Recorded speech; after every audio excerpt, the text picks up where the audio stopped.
הוא משייטת לה, ברייס בראון שוב נותן את הכדור הזה לפינה לניסן, והנה יש לו שלשה.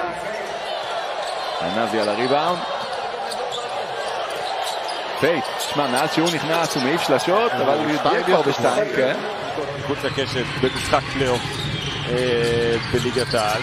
הוא עשה 1 מ-14 נגד מכבי ראשון לציון, והוא בהווה, ועוד שחקן אחד שאמור להיות חלק מנבחרת ישראל בעתיד. הוא פייט, קח את הזריקה הזו לשלוש, והקלה אותה.